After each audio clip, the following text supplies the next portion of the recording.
반갑습니다. 제가 우리 양곡 사랑의 교회 이쪽으로 이전에서는 처음 와서 설교하는 것 같습니다. 물론 입당 예배나 다른 때는 여러 번 왔지만 저쪽에 있을 때는 자주 갔죠. 양곡 사랑의 교회는 제가 우리 교회 다음으로 사랑하고 좋아하는 교회입니다. 선교사 때도 와서 여러분하고 같이 많은 시간들을 보냈었고요. 저쪽에 있을 때도 이 교회 부흥회를 제가 2번 한 것 같아요. 부흥회도 하고 여러 번 와서도 말씀 전했는데요. 이렇게 날로 좋아지는 모습 보니까 너무 감사하고 행복합니다. 보니까 오늘 3년 정도, 저는 이제 3년 정도 연신예배 강사가 오래서 우리 교회는 3년 정도가 50대 중반 후반이거든요. 60대 신분들이라서 좀 나이가 있으신 분들 이렇게 하는 줄 알았더니 그러니까 젊으신 분들이 이렇게 하는데 제가 아는 분들보다 모르신 분들이 더 많아서 이렇게 새로운 분들이 많구나 생각해서 그래가지고 참 고맙고 감사한 일이다 생각이 됩니다.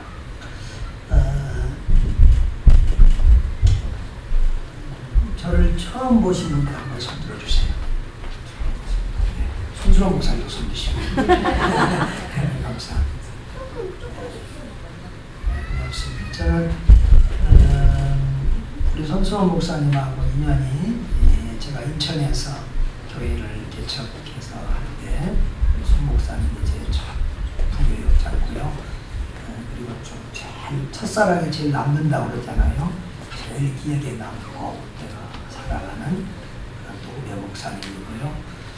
지금도 뭐 좋은 일만 있으면 늘 같이 하고 또 선교나 하나님 기뻐하시는 일도 있으면 같이 하고 이렇게 하고 있습니다. 또 이 선교에 대한 비전, 구제에 대한 비전도 서로 같이 이렇게 나누고 갖고 있습니다. 이 양곡 사랑의 교회가 제일 큰 교회는 아니지만 가장 건강하고 가장 아름다운 그런 교회가 될 수 있기를 바랍니다. 저는 목회하면서 1989년도에 인천에서 개척교회를 맡아서 하게 됐는데 그때부터 지금까지 교회의 표로가 변함없이 우리 교회는 표로가 둘이 여러분들은 하나잖아요. 우리 교회는 표로가 둘인데 영원한 표로가 있어요. 주님이 원하시는 참된 교회예요. 그래서 인천에서 목회할 때나 우즈벡 선교지에 살 때나 지금 서울에 왔을 때나 변함없이 주님이 원하시는 참된 교회 이런 표를 가지고 있습니다. 한번 따라해 보실래요? 주님이 원하시는 참된 교회. 그 교회 표를 보면 그분의 목회 비전이나 목회 철학이 거기 나오잖아요. 여기 손수로 목사님은 세계 선교와 그늘진 이웃 구제를 목회의 제일 권리로 받은 교회. 이게 이제 우리 손 목사님의 목회 철학이고 비전인 거예요. 저는 주님이 원하시는 참된 교회. 그러니까 큰 교회가 아니라 바르고 건강한 교회를 세운다. 그것이 제 늘 꿈이고 기도 제목입니다. 그래서 우리는 예배 때마다 비전을 서로 같이 공유하는데요. 우리는 하나님을 사랑하고 사람을 사랑하여 그리스도의 사랑과 복음으로 사람을 살리고 세상을 변화시키는 바르고 건강한 교회, 주님이 원하시는 참된 교회를 이룬다. 이렇게 매 예배 시간마다 이렇게 설사를 하고 그렇게 하고 있습니다. 우리 한국교회는 지금 큰 교회가 부족한 것이 아니라 바르고 건강한 교회가 정말 필요하고 귀할 때입니다. 우리 양곡 사랑의 교회가 우리 손 목사님 늘 이렇게 그런 중심으로 목회를 한 걸 제가 알고 있어요. 바른 교회에 보려고, 바른 목회에 보려고 애를 쓰는데 우리 손수로 목사님, 우리 양곡 사랑의 교회가 정말 바른 교회, 참된 교회, 건강한 교회, 이 주변에서 좋은 소문나는 그런 교회가 될 수 있기를 바랍니다. 오늘 삼려동도에 헌신예배에 우리 하나님께서 큰 은혜 주시기를 바라고, 이 헌신예배 이후에 여러분의 삶과 섬김이 달라지기를, 또 더 성장하기를 주 이름으로 축원합니다. 오늘 본문의 말씀 우리가 잘 아는 말씀입니다. 때는 언제냐 그러면 예수님이 십자가를 지시기 몇세 전이라고 그랬어요? 6월절 몇세 전이라고 그랬어요. 그러니까 이제 순환주간이 시작되는 그런 단계인데요. 예수님께서 베다니에 이르렀다 그랬어요. 예수님께서 그 6월절, 예수님은 이 세상에 6월절 어린 양으로 오셨어요. 구약의 6월절 어린 양이 궁금한 거 하나 물어보고 해야지 설교가 잘 안 되려고. 집사님 뭐 집사님 뭐 하셨어요? 부인. 방송국에 있어요. 거기 계세요. 아까 진짜 안 보여가지고 궁금해서 설교가 잘 안 되려고 그랬어요. 네, 고맙습니다.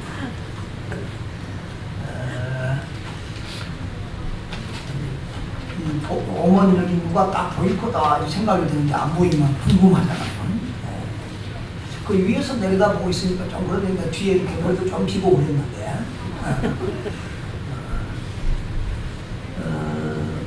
6월절 몇째 절입니다. 예수님은 구약 성경에 6월절 어린 양으로 이 땅에 오셨어요. 다시 말하면 6월절 어린 양이 십자가에 못 박힌 그 시간에 우리 죄를 대신 진 어린 양으로 예수님은 오신 거예요. 그래서 지금 우리 주님은 우리 죄를 대신 지고 십자가의 길, 골고다의 길로 가는데, 우리 주님이 성경의 기록에서 몇 번이나 예루살렘에 왔다고 돼 있지만 예수님이 예루살렘에서 묵고 숙박하신 일은 한 번도 기록된 게 없어요. 예수님은 예루살렘에 오실 때마다 어디에 가서 주무셨냐 그러면 베다니에 가서 주무셨어요. 그러니까 고난주간에도 매일 성전에 이렇게 올라오셔서 말씀도 전하시고 사역을 하셨지만 저녁이면 어디로 가셔요? 베다니로 가셔요. 베다니. 베다니 누구의 집? 베다노는 그 예루살렘에서 한 5리 정도 떨어진, 한 2km 정도 떨어진 그런 마을인데요. 그 베다니 나사로의 집에 가요. 나사로에게는 두 누이가 있죠. 누구죠? 마르다와 마리아가 있어요. 이 나사로의 집에 늘 예수님이 거하는 그런 장소고, 이 나사로는 예수님하고 굉장한 친분 관계에 있는 사람이에요. 그래서 바로 이 사건 전에도 나사로가 죽었잖아요. 나사로가 죽었는데, 죽어서 며칠 됐는데, 죽어서 며칠 됐다고요? 나흘이 됐어요. 여러분, 우리나라에서도 여름에 더울 때는 죽은 지 나흘 되면 냄새가 나요. 그런데 이스라엘은 정말 더워요. 이거 죽은 지 나흘 돼서 이미 무덤에 이렇게 장사 지냈어요. 외국 이렇게 선교사로 생활해보고 다양한 여러 나라 민족이 사는데 살아보니까요, 장례식이 참 재미가 있다고 하면 이상하고 좀 흥미로워요. 그러니까 제가 우즈벡에 있을 때 그 소련은 한 100 몇십 민족이 사는 나라거든요. 여러 민족이 살아요. 우리 교회도 여러 민족이 있는데 장례식이 다 민족마다 다 달라요. 이슬람 무슬림들은요, 이슬람교를 믿는 무슬림들은 죽으면 바로, 오전에 죽으면 낮에, 오후에 죽으면 바로 저녁까지 바로 이렇게 묻어버려요.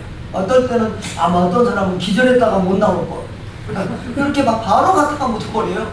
그리고 절대 그 장례식 장지에 여자들이 안 가요. 그러니까 관도 없고요. 그냥 이렇게 그 동네에서 우리 시골도 옛날에 뭐 그냥 쓰고 또 나왔다 쓰고 그러잖아요. 그런 것처럼 그런 쓰는 들켜 있어요. 그걸로 갖다가 그냥 묻어버려요. 그런데 우리 동포들, 우리 고려인들은 며칠 하겠어요? 꼭 3일이 아주 성경의 법칙인 줄 알아. 우리 성도들 중에 금요일날 장례식이, 금요일날 돌아가신 분이 있어요. 며칠? 그러면 언제 장례식 날이죠? 주일이요. 아, 주일날은 장례식 하면 안 되니까 토요일날이나 월요일날 해야 된다고 해도 초신자라 그러겠죠.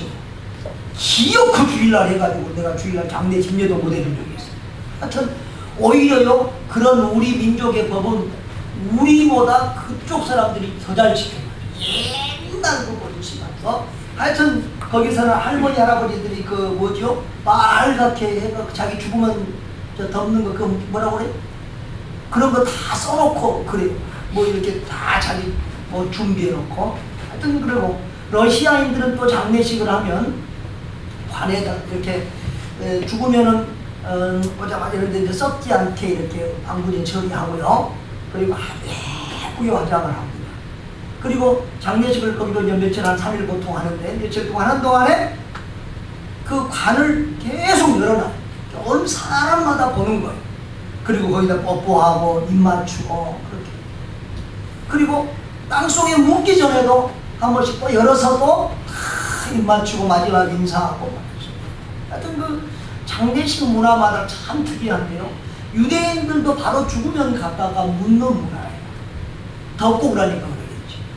그리고 유대인들은 그 공동묘지가 하나예요. 하나의 동굴, 보통 동굴을 사용하는데요. 그 동굴에 가족이 다 묻히는 거예요. 가족이 다 묻히면 뼈를 추려서 이렇게 조그맣게 담아놓고, 그러면 또 그 다음에 죽으면 또 이렇게 다 또 뼈를 추려 조그만 통에다 담아놓고 이런 식으로 해서 한 가족이 묘를 써요. 그런데 나사로가 죽은 지 나흘이 되어서 썩어서 냄새 난다 이거예요. 그런데도 예수님이 돌을 밀쳐놓으라고 그러더니 나사로야 나오너라. 그러니까 나사로가 나오잖아. 그러니까 죽은 나사로가 살아난 그런 것 때문에 얼마나 지금 예수님의 인기가 대단하고 많은 사람이 예수님을 보러 올 뿐만 아니라 나사로가 살아났다는 것 때문에 그곳에 모이는 그런 정도의 상황이었어요. 자, 그러나 예수님은 지금 사실은 십자가의 길을 걸어가고 있는 그런 상황인데, 그 집에 보니까 그 집에서 잔치할 때 2절에 봅시다. 2절을 한번 읽어보면 마르다는 뭐 했다고요? 마리아는 뭘 하고? 일을 하고, 나사로는 예수와 함께 앉은 자 중에 있더라. 그리고 마리아는 향유를 갖다가 예수님의 발에 붓고 그리고 자기 머리털로 그 발을 씻겼다 그랬습니다. 여러분, 그 이전에도 보면 이 마르다가 언니지요. 마르다하고 마리아는 한 자매지만은 그 은사나 성격이 좀 다르지요. 예수님이 오면 마리아는 보통 뭐 하고 있었어요? 예수님 가장 가까운 무릎 앞에 앉아서 예수님의 입에서 떨어지는 말씀을 그냥 쭉 받아 먹고 있었어요. 근데 마리아는 아마 그런 일이니까 더 책임감도 있겠죠. 예수님이 오면 혼자 오시나요? 예수님이 오면 혼자 오세요? 최소한 12명이 따라오는 거예요. 그런 사람들이 어떤 사람들이에요? 우리 장로님들처럼 건장한 남자들, 잘 먹는 그런 갈릴리 어부들 남자들이 최소한 12명이 오고, 또 이 사람 저 사람 따라오는 사람이 있으니까 얼마나 집안에 일이 많고 분주하겠어요. 그러니까 마르다는 책임감도 있고 또 원래 스타일이 부지런한 그런 사람. 그래서 아주 열심히 부엌 일을 하고 손님을 접대하고 지금 난리가 나는데, 그때 마리아는 뭐 하고 있어요? 예수님 말 앞에 앉아서 설교 말씀만 듣고 있어요. 얄미워요, 안 미워요? 김정희 집사님, 김정희 집사님 부회장, 얄미워요, 안 미워요? 그런데 얄밉지요, 얄밉지요. 그래서 이제 마리아가 예수님한테 이르잖아요. 선생님, 지금 이렇게 손님이 많고 할 일이 많은데 마리아는 그 앞에 앉아서 말씀만 듣고 있으니 좀 뭐라고 좀 꾸중 좀 해주세요. 예수님이 자기는 자기가 마땅히 옳고 자기가 잘한다고 생각하고 당연하다고 생각했는데, 예수님이 자기 편 들어줄 줄 알았는데 예수님이 뭐라고 그랬죠? 마리아는 무슨 편을 택했다고요? 좋은 편을 택하였으니 빼앗기지 아니하리라. 그러면서 오히려 마르다한테 너무 이렇게 분주하게 하지 말고 반찬 많이 준비하지 말고 한두 가지만 간단하게 해라. 이런 식으로 예수님이 말씀하시잖아요. 그래요. 이 접대라고 하는 것이요. 접대라고 하는 것이 우리는 남을 대접한다고 할 때 내중심에서 남을 대접할 때가 많아요. 내중심에서. 옛날에 우리 양기울에서 우리 집에 계셔가실 때 양기울에서 할머니들이 왔어요. 그래서 그 헤브론 유영수 감독이 할머니들을 불러갖고 할머니들을 대접하는데, 한국에서는 귀한 손님 오면 제일 비싼 거 뭐 대접해요 보통? 모르셔요? 보통 뭐 대접하셔요? 갈비성에서 갈비 대접하셔. 보통 회가 비싸고 회를 좀 많이 대접하잖아요. 그런데 그 우즈벡은 바다가 없는 나라예요. 그리고 이 회를 먹는 문화는요, 한국하고 일본 정도예요. 그 사람들은 날로 회를 생선을 먹는다는 상상을 못해요. 바다 구경도 못 해본 사람들인데 바다 생선을 먹는다. 그러니까 아무도 입을 못 대는 거예요. 그래 혼자 다 잡수었다 하잖아요.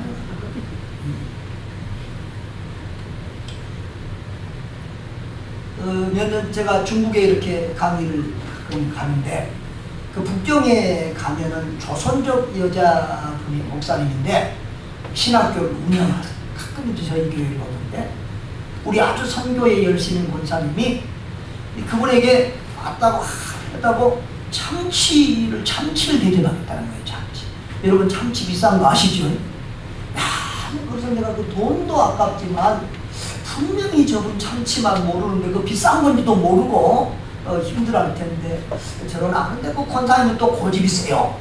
그래서 그 참치집을 갔는데 아니나 다를까 하나도 못 먹고 하나도 못 잡았어요. 그러니까 내 편에서 잘 대접하는 것이 아니라 누구 편에서 잘 대접해야 돼요? 상대편에서 잘 대접해야 돼요. 작년에 중국에 제가 가신학교 강의를 갔는데 그 학생들이 교수님에게 선물을 한다고 나를 계속 끌고 가는 거예요. 안 해도 된다고 그러는데 계속 끌고 가더니 문구사에 가더니 만년필을 사줘요. 만년필을 안 쓴 지 좀 오래됐거든요. 잉크 뭐 어떻게 쓰는지도 모르고 아예 안 쓴다고 나 절대 안 쓰니까 절대 사주지 말라고 했는데 절대 사주더라고. 그래서 할 수 없이 갖고 왔는데 이게 애물단지 누구 줄 사람도 없고 누구 쓰는 사람도 없고 그래서 한 년 이미 보관하고 있었나 봐요. 근데 마침 지난번에 정동석 교수님 아세요? 그 가정사회가 요즘에 그 구원파 세월호 구원파 사건 때 머리 허해가지고 나와서 저기 구원파 이단에서 나왔다고 얘기하신 분, 그분이 정동석 교수님인데 그분이 지금 그 구원파 이단에서 나와서 8년 동안 구원파 이단에 있었어요. 그러다가 구원파 이단에서 나왔는데 정말 죽여버린다고 하는 그 살해 그런 걸 아주 공격을 엄청 받았고요. 정말 재판받고 유치장으로 막 그렇게 들어가고 정말 구원파 때문에 고생했던 분인데, 그분이 가정사역에서 우리 5월 어버이 주일 5월 가정의 달 주일 오전에 한번 초청을 해서 우리 교회로 왔어요. 그날도 그때 세월호 사건 때라서 막 방송 뉴스 나오고 막 열심히 달려와서 우리 교회에 왔는데, 그분이 보니까 만년필을 쓰시더라고. 그래서 옳다고 하겠다. 그리고 그 만년필을 선물했어요. 근데 선물하려고 봤더니 안에가 잉크도 안 들어있고 아마 그거 드리긴 드렸는데 못 썼을 것 같아요. 한국에는 거기 맞는, 요즘은 잉크가 옛날에는 이렇게 쭉쭉 짜서 썼는데 요즘은 그냥 잉크를 통째로 바꾸는 그런 시스템이에요. 그런데 한국에 그거 있지도 않아. 나 선물로 드린다고 들었는데 받고 지금 욕하시는가 몰라. 하여튼 여러분 어떻게 대접해야 된다고요? 상대방이다. 그러니까 그분이 뭘 원하시는가. 목사도 신방 가서 황당한 데가 있어요. 지금 설교하고 있는데 이분은 아이고 설교 가서 저 가스레인지 불 끄러가고 왔다 갔다 하시는 거 있어요. 이 교회는 없으시죠? 설교하고 있는데 차 끓인다고 가스레인지 불 끄러가고 뭐 켜러가고 그걸로 가고 왔다 갔다 하고 나는 발 보고 설교합니까? 또 다른 사람 가봐도 내가 지금 그 신방대원들 놓고 설교하려고 와서 신방 받는 그 집의 말씀을 전하는데, 와, 그거 너무 황당해요. 여러분, 목사는 그 집에 먹으러 가는 게 아니라 마시러 가는 게 아니라 뭐 하러 가죠? 그 집에 말씀 증거하고 그 집의 상황을 알고 기도하려고 가요. 그러니까 반드시 목사님이 제일 좋아하는 성도는 어떤 성도지요? 목사님이 제일 좋아하는 성도는 어떤 성도지요? 네. 말씀 잘 받아먹는 성도를 목사는 제일 좋아해요. 저는 하여튼 우리 교회에서 예배 잘 나오고 예배 잘 드리는 사람은 무조건 이뻐하고 좋아해요. 네. 저도 예배로 은혜가 있기 때문에 저는 하여튼 목숨 걸고 예배 드리는 사람이고, 하여튼 예배 잘 드리고 말씀 잘 먹는 사람이 제일 좋아요. 그리고 반드시 우리가, 여러분, 먹는 것도요, 많이 먹어도 살로 안 간 사람 있잖아요. 여자들이 제일 미워하는 사람이 그런 사람이죠. 많이 잘 먹는데 살안 찌는 사람. 그런데요, 저 사람은 먹는 게 아깝다, 먹는 게 다 어디로 가냐 그러지만 그런 사람들 보통 잘 안 하고요. 뼈가 강골이 있고요. 그런 사람들 잘 안 하고. 먹으면 반드시 그 먹는 값을 하고. 예배도 잘 드리는 사람, 말씀 잘 먹는 사람, 언젠가는 그 값을 하고 빛을 발할 때가 있어요. 예수님은 지금 오히려 마르다보다도 말씀을 잘 먹는 마리아에게 점수를 더 후하게 주고 있어요. 여러분, 교회 안에 마르다도 필요하지요. 마르다 없으면 안 돼요. 그러나 마르다가 되기 전에 마리아가 되시기를 바랍니다. 여러분, 우리 삼요도 회원들 여러분, 우리 성도님들 두 가지 다를 잘하시면 더 좋겠어요. 어떤 사람들은 예배를 잘 드리고 말씀을 잘 듣고 교회 안에 아무 봉사도 안 하는 사람이 있어요. 완전 청소 한 번 안 하고 부엌 한 번 안 하고 아무것도 안 하는 사람이 있어요. 조금 얄밉죠, 그런 사람. 이 동네는 그런 사람이 없겠죠. 그런데요, 예배 믿음은 꼭 그렇게만 잘하는 거 아니에요. 말씀을 먹었으면, 우리가 여러분 육의 양식을 먹었으면 운동을 해야 건강한 사람이 되는 것처럼, 말씀을 먹었으면 그 말씀이 행함으로 실천으로 헌신으로 나타날 때 복이 되는 줄 믿습니다. 그러니까 귀만 커지면 안 돼요. 그것은 건강치 않은 성도예요. 받은 말씀이 행함으로 실천되는 성도가 바른 성도고 건강한 성도인 줄 믿습니다. 여러분, 그래서 이 마르다는 그렇게 열심히 봉사하는 사람이고 마리아는 말씀을 먹는 사람이에요. 그런데 여러분, 말씀을 먹는 사람, 예배를 잘 드리는 사람들이 결정적일 때 큰 일을 해야 됩니다. 지금 어떤 때라고요? 예수님이 어디로 올라가시는 길이에요? 예수님이 십자가를 지고 죽음으로 장사의 길을 가는 길이에요.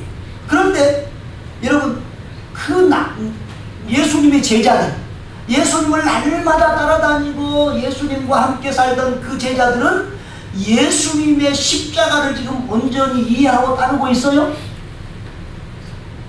예수님이 죽으실 것을 온전히 알고 따르고 있었어요? 잘 몰랐어요. 그래서 뒤에서 자꾸 헛소리 하는 거야. 야, 이제 우리 예수님이 예루살렘에 올라가면 이제 임금님 되신다. 그러면 누가 우의정하고 누가 자의정하냐, 누가 크냐 누가 작냐, 서로 이런 것 가지고 다투고 싸우고 그런 것 가지고 분란 일어나고 정신이 없는 이 남자들이, 이 남성 동무들이 정신을 못 차리고 헛소리하고 주님의 마음을 아프게 할 그때 유일하게 내 주님이, 사랑하는 내 주님이 이제 마지막 기회를 가십니다. 우리의 죄를 지고 십자가의 길, 죽음의 길, 멸망의 길로 가십니다. 그 주님이 자기의 죄를 지고 우리의 죄를 지고 십자가의 길을 가른다는 것을 알고 죽음의 길을 간다는 것을 알고 준비하고 있는 한 여성이 있었으니 그 이름이 누구라고요? 왜 제자들도 모르고 다른 사람들은 잘 몰랐는데 마리아는 그 사실을 혼자 알고 있었을까요? 누구보다도 주님의 말씀을 귀 기울여 들었기 때문인 줄 믿습니다. 그러니까 말씀을 잘 듣는 사람들이 결정적인 때, 중요할 때 하나님 앞에 귀하게 쓰인다고 우리 주님의 마음을 시원하게 해드리는 사람이 되는 거예요. 여러분, 그래서 마리아는 어때서요? 지극히 비싼 향유 곧 순전한 나드 한 견을 가져다가 예수님의 발에 부었다고 했어요. 이 향유는요 가장 비싸고 좋은 최고급 향유예요. 나드 향유는 최고급 향유인데, 그것이 나중에 보니까 가룟 유다가 아주 가룟 유다는 물가를 잘 알고 경제 시세 파악을 잘하는 사람인데 몇 데나리온 정도 된다고 그랬어요? 300데나리온 정도 된다고 했어요.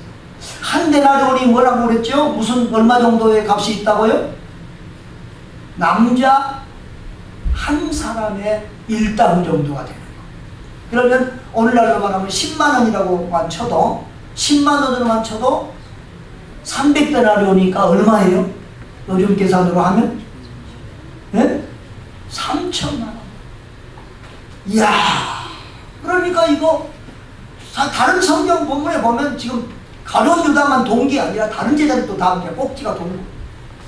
이런 비싼 것을, 이런 것을 그냥 발에다가 부어버리고 몸에다 붓고 이럴 수가 있느냐. 이건 헛된 소비를 했다는 거예요. 헛된 데다 돈을 썼다는 거예요.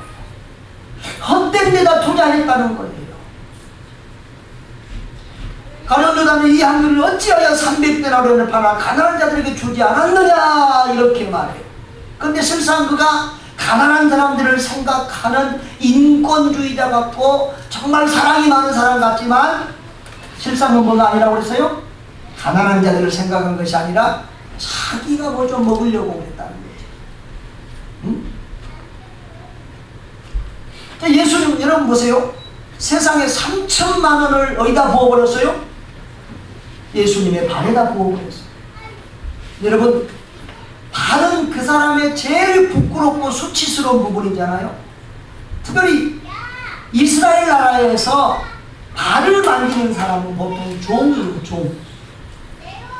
우리나라는 그 문화가 남의 집에 가면 발 씻어주고 이런 문화가 아니잖아요. 그런데 유대인들은 먼지가 많이 쌓여요. 그러니까는 이 긴 여행을 하고 오면은 발에 먼지가 가득 끼는 거예요. 그러니까 남의 집에 들어가면 먼저 발부터, 이렇게 손님의 발부터 씻어주는데 보통 그 일을 누가 하냐면 그 집에 가장 천하고 낮은 종이 하는 거예요. 그런데 손으로 씻는 것도 부족해서, 물로 씻는 것도 부족해서 마리아는 뭘로 씻었다고요? 그 비싼 물 대신 그 비싼 향유를 사용합니다. 손으로 걸레로 씻는 것도 부족해서 뭘로 씻어요? 머리로 씻어요. 여자들에게 가장 귀하고 아름다운 그런 곳이 뭐예요? 머리다. 머리 모양을 어떻게 하느냐에 따라서 여자들의 모습이 달라지고 미모가 달라지고.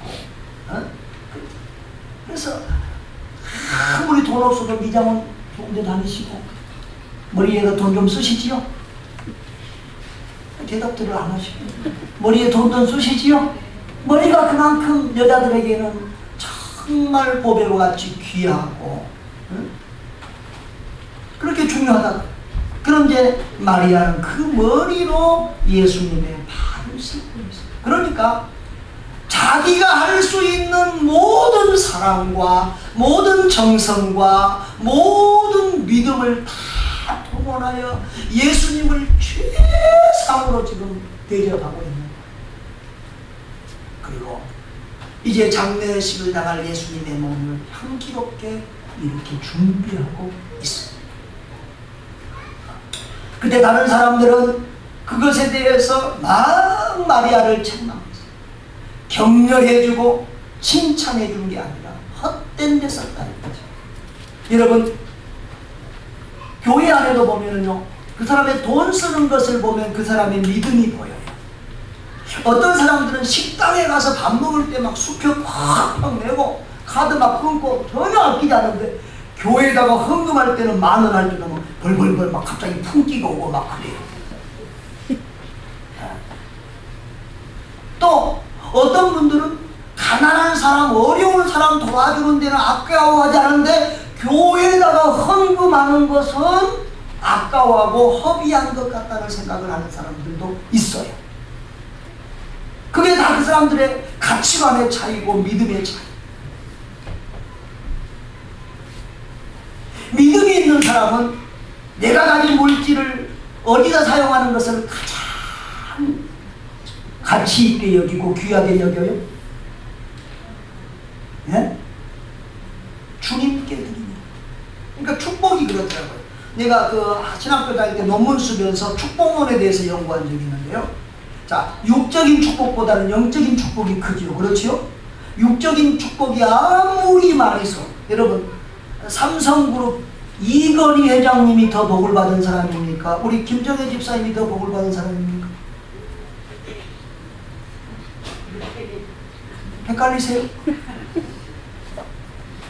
삼성그룹 이건희 회장이 아무리 많은 것을 가졌어도 그분은 복 받은 사람이야. 하나님 편에서 볼 때는 복 받은 사람이야. 이 세상의 어떤 세상적인 복도 예수 믿는 복하고는 비교도 안 되지. 여러분, 예수 믿으면 가치관이 달라져야 돼요. 오늘 아침에도 제가 이 페이스북에다 제가 잠깐 글을 썼는데 그런 얘기를 썼어요. 하나님의 생각하고 우리 생각하고 다르니까 자꾸 하나님과 우리 사이에 갈등이 있다. 하나님의 생각은 예수 믿는 것이, 예수님 잘 믿는 것이 최고의 복이라고 생각한다는 거예요. 그런데 우리들은 이 세상에서 잘 먹고 잘 살고 누리고 즐거워하면서 사는 것을 최고의 복이라고 생각한다는 거예요. 그리고 하나님은 천국에서 누리라고 그렇게 말씀하십니다. 천국에서 누리라고 말씀하시는데 우리는 이 세상에서 먹고 마시고 이 세상에서 다 누리고 살고 싶다는 거예요. 그래서 하나님과 우리 사이에 늘 갈등이 있어요. 저와 여러분은 우리의 가치관이, 복의 개념이 하나님의 가치관과 똑같아지기를 바랍니다. 그래서 이 복이라는 것이 보면 육적인 복이 있고 영적인 복이 있는데 영적인 복이 있고, 그래서도 이런 복이요, 성경이 뭐라고 했어요? 받는 자가 주는 자보다 더 복이 있다고 그랬나요? 뭐라고 그랬어요? 주는 사람이 받는 사람보다 더 복이 있다. 여러분은 늘 주는 사람이 되는 복을 받으시기를 바랍니다. 돈도 꿔주지 말고 꿔줄 수 있는 사람이 되고, 선물도 받는 것보다 자꾸 줄 수 있는 사람이 되기를 바라요. 주고 베풀 수 있는 사람이 복 있는 사람. 야, 여러분, 받는 거 힘든 거예요. 받는 거 힘든 거예요. 제가 인천에서 선일교회를 목회했잖아요. 그런데 우리는 선교하는 교회니까 우리 동기들이고 누구고 무조건 개척하면 다 도왔어요. 특히 우리 동기들은 무조건 개척하면 다 도왔는데, 그렇게 도와주고 주다가 선교지 가서 1년 만에 처음 나왔는데 우리 동기들이 저 왔다고 전부 다 가서 이제 목욕탕 데려가서 목욕해주고 목욕시켜주고, 그리고 끝났는데 자기들끼리 뭐 약속했나 봐. 전부 다 흰 봉투 하나씩을 두고 가는 거예요. 뭐 5만원, 10만원씩 주고 가는데요. 그런데 그게 즐거움이 아니라 그렇게 내 마음이 안 좋을 수가 없더라고요. 전에는 계속 주고 살았는데 받는데요, 그렇게 마음이 불편해요. 저는 선교사 하는 동안 내내 그 받는 것이 그렇게 불편했어요. 그래서 아마 하나님이 선교사 잘랐나 모르겠어요.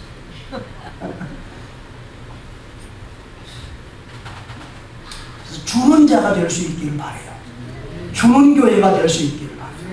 그런데 남에게 주는 것보다 더 큰 복은, 더 큰 믿음은 하나님 앞에 드리는 믿음이에요. 드리는 복이에요. 할렐루야. 여러분, 예수님은 그래요. 가난한 자들은 너희 곁에 항상 있다.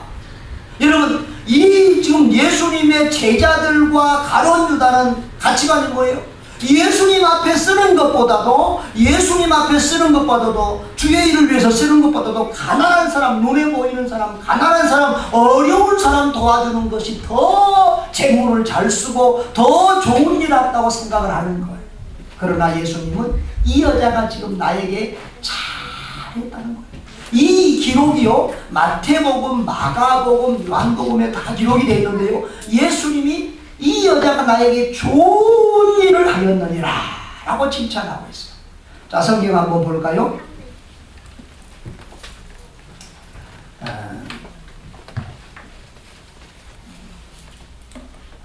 자, 우리 마태복음 한번 보겠습니다. 마태복음 26장 10절, 26장 10절입니다. 시작.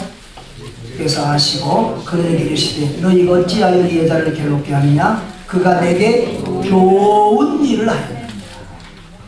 예수님께 좋은 일을 했다는 거예요. 주님의 마음을 시원하게 했다는 거예요. 주님에게 큰 위로가 됐다는 거예요. 지금 다 속썩이는 사람 말이 있어요. 예수님은 지금 십자가에 죽으러 가는데 뒤에서 누가 크냐, 예수님이 예루살렘 올라가시면 누가 좌의정되냐, 누가 우의정되냐, 이런 얘기만 하고 예수님의 속을 뒤집어지게 하는 그런 상황인데, 이 여자 하나 오직 주님이 가시는 길이 십자가의 길, 죽음의 길인 줄 알고 그 장례식을 준비하는 일을 했다는 거예요. 할렐루야. 그래서 내게 좋은 일을 했느니라, 그렇게 우리 주님이 칭찬하시고, 이 마태복음과 마가복음에서 보면은, 자, 14장, 마가복음 14장 한번 볼까요? 마가복음 14장 8절 보십시다.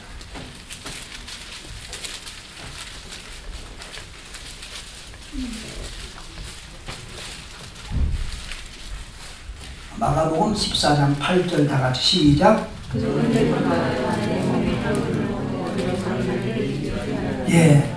그는 힘을 다하여 내 몸에 향유를 부어 내 장례를 미리 준비하였느니라. 아무도 그런 믿음이 없을 때 마리아는 영의 눈이 뜨여서 예수님의 장례를 준비하고, 그리고 그 일을 힘을 다하라 했답니다. 여러분, 그 향유 한 옥합은요, 마리아에게 있어서는 자기의 전 재산이고, 그리고 그 당시에 여인들이 시집갈 때 가지고 가는 폐물 제1호가 어떻게 보면 전 재산이 향유, 그것을 깨뜨려서 예수님의 발에 부었다는 거예요. 그래서 그것이 힘을 다하는 시입니다. 주님을 위해서 하는 헌신이다. 주님에게 좋은 헌신이다. 주님이 그렇게 인정해 주고, 그러면서 온 천하, 9절, 14장 9절 한번 읽어봅시다. 마가복음 14장 9절 시작. 내가 진실로 너에게 이르노니 온 천하에 어디서든지 복음이 전파되는 곳에는 이 여자가 행한 일로 말하여 그를 기억하리라 한다. 아멘. 아멘. 그래서 예수님이 이 복음이 증거되는 곳마다 이 마리아가 한 선하고 아름다운 헌신을 이렇게 전하고 알려서 주님이 영광 받으시는 곳에서 이 마리아도 함께 영광 받도록, 또 그 마리아의 헌신이 두고 오고 오는 모든 세대의 모든 성도들의 귀감이 되도록 이렇게 주님이 말씀하고 있습니다. 할렐루야. 여러분, 교회를 섬길 때 우리가 은사대로 섬겨야 돼요. 은사대로 섬겨야 돼요. 목회자도, 여러분들도 다른 사람들을 나하고 똑같이 대하면 안 돼요. 어떤 사람들은 화장실 청소를 잘하는 사람이 있어요. 근데 어떤 사람들은 못하는 사람, 안 하는, 화장실 청소를 전혀 못하는 사람. 그러면 저 사람이 나같이 안 한다고 비난하고 욕하면 싸우게 되고 그 교회는 건강한 교회가 안 돼요. 사람마다 좀 일하는 게, 어떤 사람은 반찬은 잘 안 하는데 음식을 만들긴 하는, 그릇은 또 잘 닦는 분들 있잖아요. 사람이 다 달라요. 그래서 그 사람의 은사를 서로 존중하고 그 사람의 성품이나 그 사람의 달란트 이런 것들을 서로 존중해 주는 것이 좋아요. 그래서 교회가 항상 평안한 가운데 갈 수 있기를 바랍니다. 그래서 마르다의 은사도 존중해주고 마리아의 은사도 존중해줘야 돼요. 우리 교회에도 안수 집사님 가정이 몇 가정 있는데 한 안수 집사님 부인이 몸이 보통 우리 김정희 집사님은 한 3사람 정도 이렇게 저울에 올라가야 그분하고 좀 이렇게 될 만한 분이 계세요. 남편이 안수 집사님인데 이분이 가끔 잘하다가 한 번씩 지나가는 말로 뭐 다른 교회 옮기고 뭐 다른 교회 가고 막 밤낮 이런 얘기를 자꾸 하는 거예요. 농담 비슷한 말이지만 농담 속에 뭐가 있다고? 뼈가 있다는 생각이 들어요. 뭔가 느낌이 안 좋아요. 그래서 기분이 언짢아 하다가 이렇게 그래서 나는 자꾸 그 여집사님을 부정적인 사람으로 써요. 부정적인 사람이다. 나는 그런 생각을 하고 아이고 저 골칫덩어리. 장로님들도 아유 저 집은 저 부인 때문에 저가 이제 안국의 집사님 저거 장로 안 돼?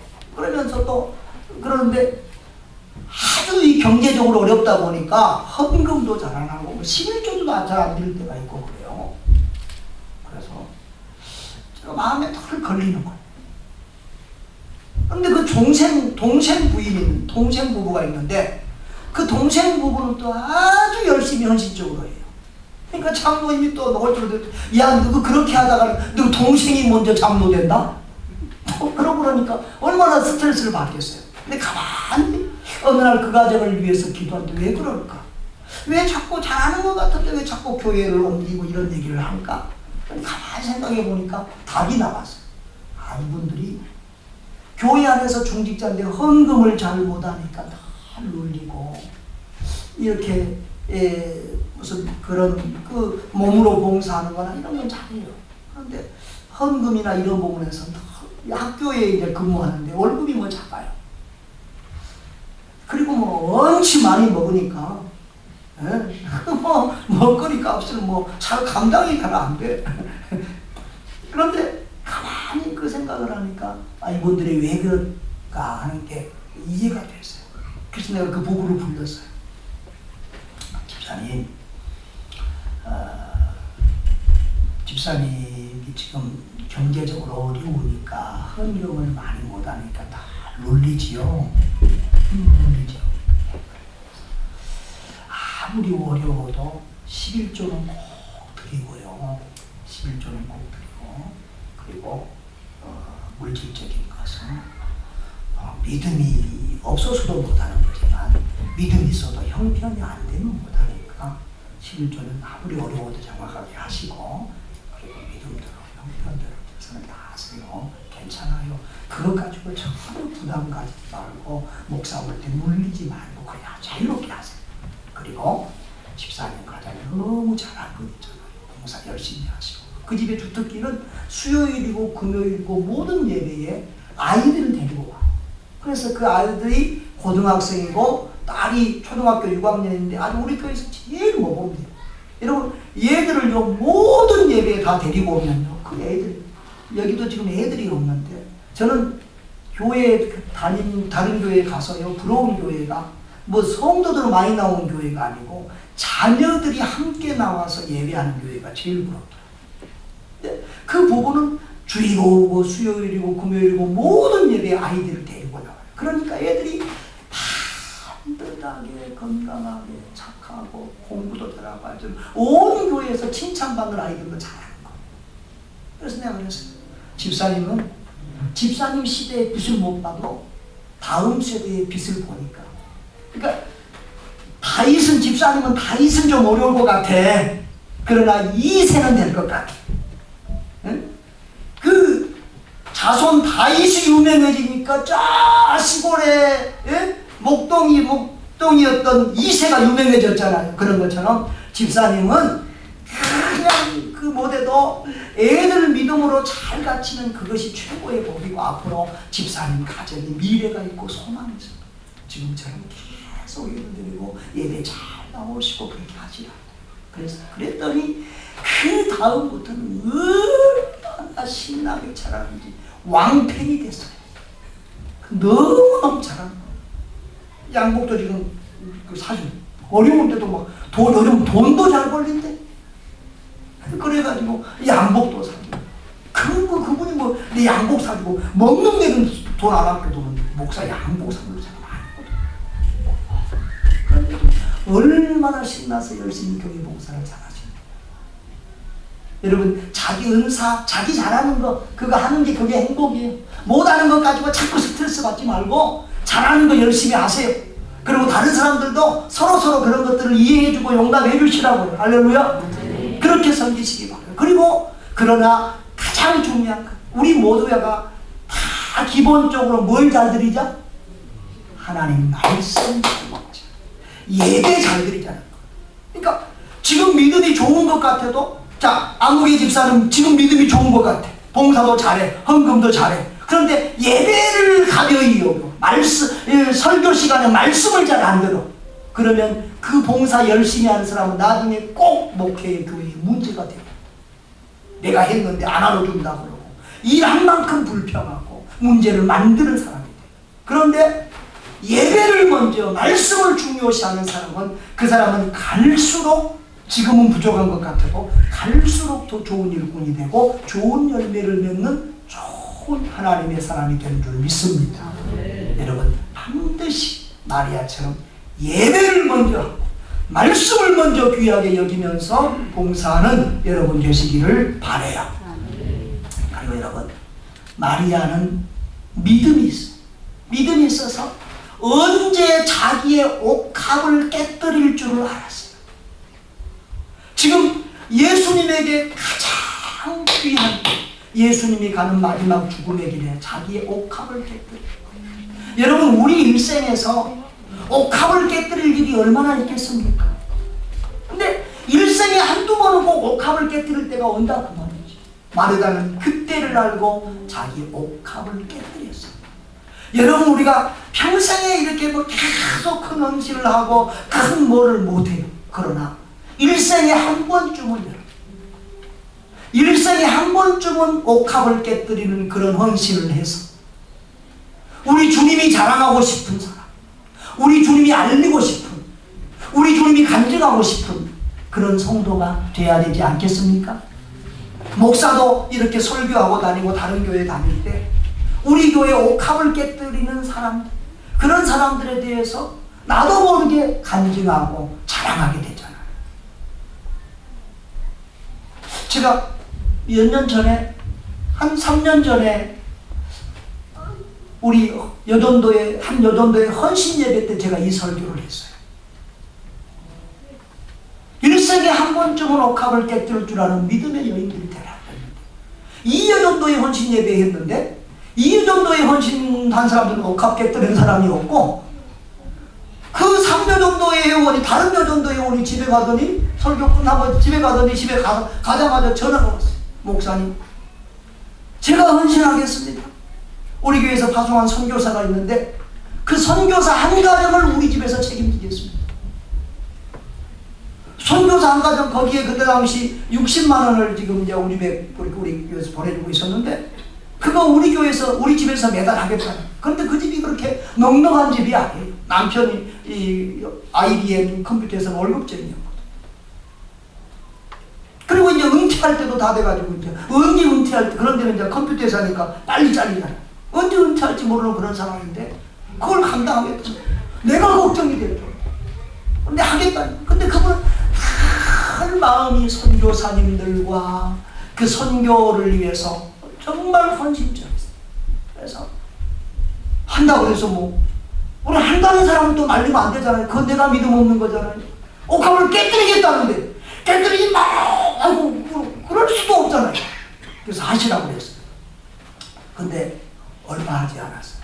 얼마 했는, 시간이 얼마 지나지 않았는데 하나님께서 그 가정에 놀라운 물질 축복을 주셨어요.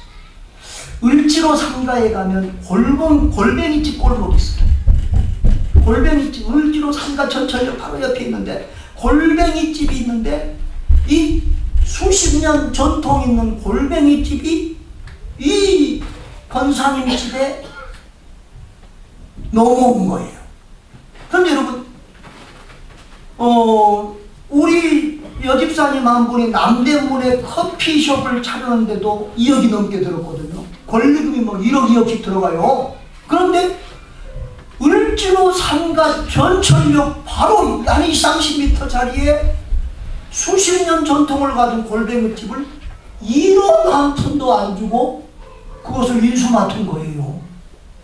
나는 이건 사기다, 이건 거짓말이다, 좀 잘 알아보고 해라, 이럴 수가 없다. 몇 번 그랬다니까요. 근데 정말 그렇게 주어졌어요. 그리고 그 골뱅이 가게에서 지금 얼마나 돈을 버는지 몰라요. 할렐루야. 근데 그 정도가 아니에요. 또 작년에는 그 남편이 정말 이제 명퇴를 당했어요. 그런데 또한 그 부동산 그거 있잖아요. 공인중개사 그거 시험 준비를 해서 합격을 했어요. 그래서 그걸 명퇴 당하자마자 친구 집에서 월급을 받고 3달 동안 이렇게 전습을 하고, 그리고는 우리 동네 역천 오거리 바로 전철역 옆에 오거리 코너에 제일 좋은 자리에 부동산이 난 거예요. 그걸 또 딱 계약해서 지금 부동산하고 그쪽 양쪽에서 막 돈을 버는데 11조가 100만 원 이상 쓰게. 할렐루야. 남의 동네에 있다고 그냥 좋아하지도 않고.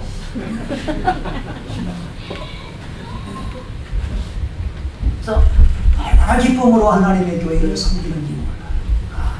정말 하나님의 말씀에 순종하고 그 하나님 기뻐하시는 일을 하면 지금도 하나님 살아계셔서 역사하시고 도우는 것을 우리 삶의 현장에서 체험하게 되어집니다. 할렐루야. 사랑하는 우리 삼여조님대 성도 여러분, 우리 양곡 사랑의 교회 성도 여러분, 정말 우리 주님을 아름다운 모습으로 마리아와 같이 말씀 중심의 신앙, 그리고 받은 은혜를 감사하며 옥합을 깨뜨릴 줄 아는 이런 헌신의 신앙으로 우리 주님을 따르는 그런 복되고 아름다운 성도들 되시기를 주의 이름으로 축원합니다. 기도하겠습니다. 아버지 하나님 감사합니다. 주님을 따르는 사람은 많지만 헌신하는 사람은 참으로 보기 어려운 시대입니다. 말로는 입으로는 주님 사랑한다고 고백하고 찬양하지만 손으로 발로 몸으로 주님을 위해서 봉사하기가 어려운 시대입니다. 분명히 우리 시대가 옛날보다 잘 살고 또 잘 살 세대이지만 주님 앞에 드리는 것은 몇 배나 더 인색한 물질 우상주의의 시대에 우리가 살고 있습니다.